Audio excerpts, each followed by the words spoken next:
Joining us now, NBC News Capitol Hill correspondent Mel Zanona. Also with us, former Democratic Senator Doug Jones of Alabama, as well as former Republican Governor John Kasich of Ohio. He's an MSNBC political analyst. Mel, I'll start with you on that last point about Democrats there from the president.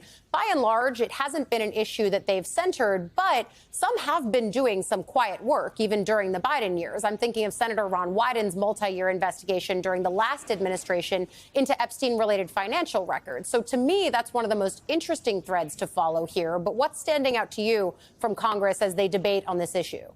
Yeah, Democrats are looking for any and every way to keep this issue in the spotlight and also exploit those divisions in the GOP. Democrats have forced a number of votes calling for the release of the Epstein files, particularly in the House, and forcing Republicans to choose between siding with Trump, who wants to move on from this issue, and siding with the base, who is still furious over how the administration handled the entire Epstein case. And then, of course, there's also the Wyden investigation that you mentioned. He's really ramping that up, calling more attention to it. But, Allie, the more interesting dynamic that I'm watching this week is how Republicans are responding, because Speaker Mike Johnson has been under enormous pressure to give his members some sort of political cover, and he did ultimately bless a non-binding resolution calling for the release of the Epstein files. That has still not come to the floor yet, and so it might not be enough of a release valve for members like Thomas Massie, who's trying to push ahead with forcing a vote on a bonding resolution. But Johnson's saving grace here might be that there is an August recess, a long break around the corner, so that may be an opportunity for tensions to cool off here. But still, going to be a big problem that Johnson has to contend with this week. Yeah, they're hoping that amid a hot summer, this issue will cool down over recess. But Senator Jones, a new Quinnipiac University poll shows that just 19% of registered voters approve of congressional Democrats, while 33% approve of Republicans. Now, no one's got numbers to write home about here, but as much as I've spoken to Democrats that say that this Epstein issue could pierce the blind trust veil of some Trump supporters, it can't just all be about Epstein for Democrats now, right?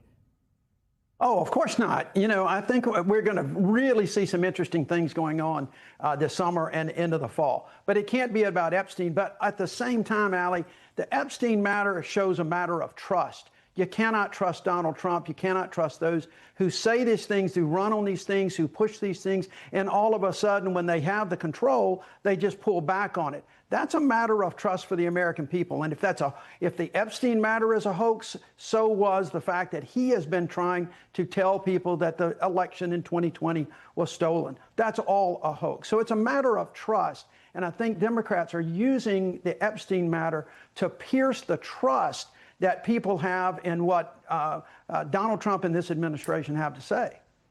Yeah, I think you and I are looking at this through the same lens, that the higher issue here is about trust in institutions and the way that this could, if leveraged correctly, draw people's attention more to that. But Governor Kasich, that same poll that we were talking about shows Trump's approval rating on the issues underwater, including on his handling of the Epstein files. That said, other polls, like a CBS one over the weekend, show Trump's rating among Republicans specifically up in the high 80s. So what's the calculus then for Republicans, who Mel is watching so closely on the Hill, that know this moment doesn't match their promises on the campaign trail, but that the base still largely belongs to Trump, even if they're mad at him?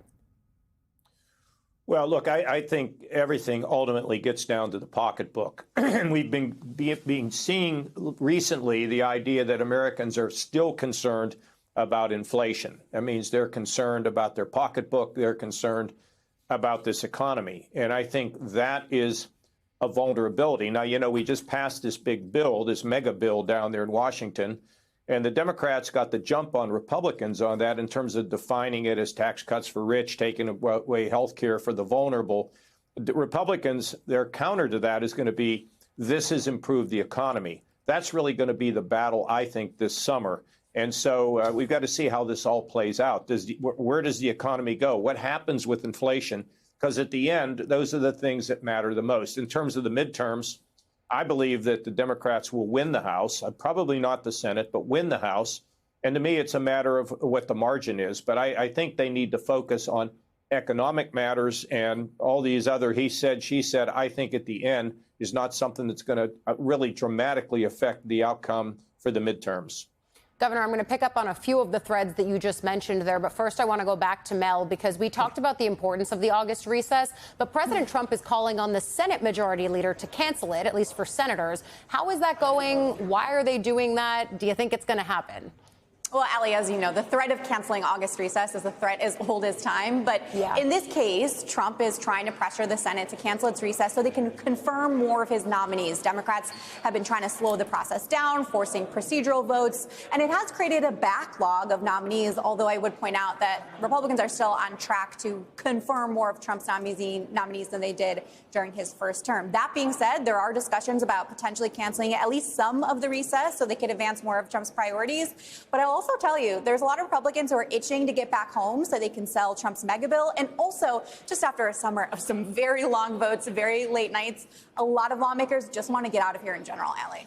Yeah, that jet fumes that we often talk about does come into play in a very heavy way. Governor Kasich, Republicans do have to sell the big, beautiful bill that you were just talking about. August recess is going to be a key time for that. But here's a sampling of how they've been defending it so far. Watch. We delivered the largest tax cut in American history, the largest spending cut in American history, the most deregulation in American history, and the largest border security investment in American history. Well, now, thanks to President Trump's leadership, if you work overtime, the federal government is not going to take a dime of that overtime. You earn that money. You ought to keep it in your pocket. Of course, the goal behind all this was to make the lives of working Americans, middle-income Americans, better, to strengthen their families, allow them to keep more of what they earn. And I think you'll start to see the effects of that soon. This feels, Governor, like the story of two pocketbook arguments, right? Because you hear the way that Republicans are talking about it, but then the reality is that the bill also will cause people to lose health coverage, food assistance program access. So which argument ultimately ends up winning out? Well, again, I think the Democrats had the jump on Republicans in terms of defining this. Look, the difficulty the Republicans have is there really are no, there's some new tax cuts in there on tips and things like that, but the bulk of it was just extending the tax cuts we had. Now, had those tax cuts gone away, in my opinion, we would have seen a significant downturn in the economy. But those tax cuts have, in fact, been extended with some additional things that really will help businesses to be more productive and hopefully hire more people. On the issue of health care, a large part of this is going to depend on how the states handle things. There was an article today in the New York Times that broke my heart about parents, who have these severely disabled children, and could they lose services? The question is, how are states going to handle this? Are they willing to make deeper cuts or hold the rein on providing rates to some of the providers, as opposed to taking what I think can be somewhat the easier way, but the heartless way out, by chopping services that are necessary for people who have severely disabled children? We can't do that. We cannot allow that to happen as a country. But it'll be up to the states to figure out how to do it. If I were governor, and when I was governor, that'd be the last thing I would do, would be to cut those programs for those who really live in the shadows, for those who are most vulnerable. That's going to be a big, big question going forward. And not just political, it's going to affect real people with real challenges. Yeah, this is not a political issue in terms of right versus left. Everyone will be impacted. But I think the story, Senator, that I've heard from governors is, as much as they might want to be able to keep funding to those programs or give or find more money in their budgets for them, it might not be possible. So what's your take here? And is it enough for Democrats to have gotten the jump on a messaging piece? What more do they have to do to sustain it? Well, I think they have to continue that messaging, and they have to continue to talk to people to make sure, Alec, all politics these days, all politics is personal.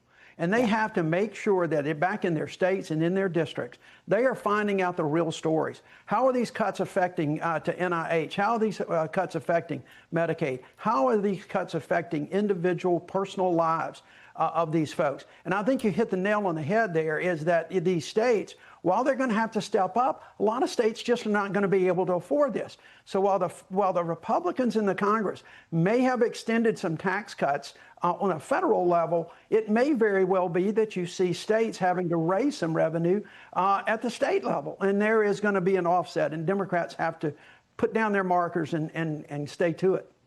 Yeah, not just an easy task, but we're going to be talking about this a lot over the next 18 months. For now, Melanie Zanona, former Governor Kasich, and former Senator Doug Jones, thank you all for joining. Next, we're going to take a turn overseas as we focus on the desperate push to get